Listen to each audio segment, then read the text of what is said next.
Well, this particular video is about something that might be going on with me, or it might be going on with you. You might have come across the same thing. This channel is not only about travel logistics, but it's also about being a good consumer and planner. And then you're creating videos. I buy cameras, I buy software, I have a laptop. So I was going to talk about recently, I've been looking at this video editor that everybody's been raving about, especially you guys that make shorts on either TikTok or YouTube or possibly Instagram. And you know what? It seemed like it might be good for that.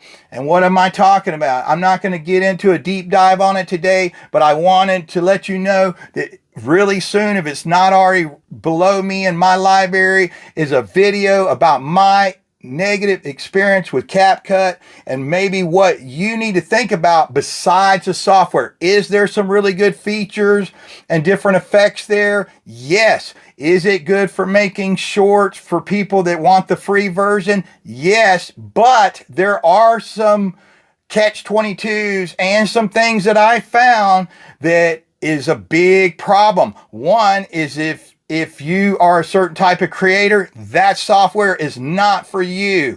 And second, if you come from the free version to the paid version, I had a big issue and I only used it for a couple days and I couldn't get no type of resolve, okay, after chatting with them. So, and I gave it a couple weeks. So that's what's video going to be about, because sometimes it's not just about the product, but it's also about the experience you have. And remember, at the end of the day, if you're doing the free version, you can't expect too much, but if you're doing the paid version, you should be able to expect different things, and that company should be proactive. I had a bad experience with them, and there is certain reason. There's two main ones, and I'll get into it more later. Maybe I'll talk about it more, is why you should not use that, or maybe you only use the free version, okay? And remember, that company is owned by ByteDance, and ByteDance owns TikTok, so they're gonna push that type of experience with you, and it's a big company. So I found that there was little or no customer satisfaction, and we'll get into that later. And I had only been using it a couple days and found that I couldn't use it for two reasons, and they didn't care. With that said, the other companies I was using, which I think the one I've been using a lot, which is KineMaster, and I'm going to do, or KineMaster, however you want to say it, I'm going to do a video about that. And I think for the money, especially if you're a small creator or you work from your phone or tablet, there is no other better software than that, because once you go into Adobe, or once you go into Final Cut, or once you go into DaVinci Resolve, those are professional editors. I'm talking about the people that are not to that level. And if you are at that level, those are the three softwares. And a lot of people might come out and say, I'm using this and doing fine. But in my opinion, I've tested them, those software. But the catch-22, including me, I had this problem. You have to upgrade your laptop and camera to use that, to utilize that software, and to also it be,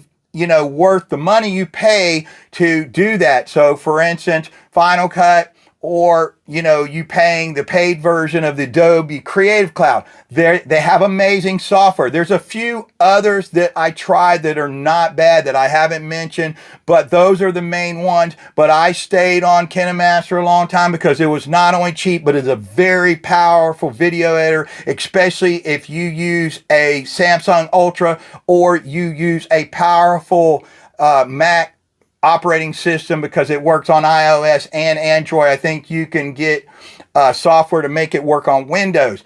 But with that said, I always trying new things. That's how I am. And I tried some new things recently, and sometimes it ends up being a bad experience. Now, later on, if they're watching this video, I'm a fair guy, I'll revise or update the video if they reach out to me by email. But right now, what's going to be coming up next, I don't want to get off on doing a lot of reviews, but you know, a lot of creators do use different types of services, software, cameras. I might eventually do affiliate links. And remember, if I put something on this channel and it's by my choice, if it's affiliate link or sponsor, if I don't believe in it, or I'm not using it, or I find out later it's not on the up and up, or something not good, I will remove it, or I will not be telling you anything good about it. If I think it's a good product, or I think that is something that maybe you can live with. I will recommend it. I haven't got into a lot of affiliates or sponsor stuff yet.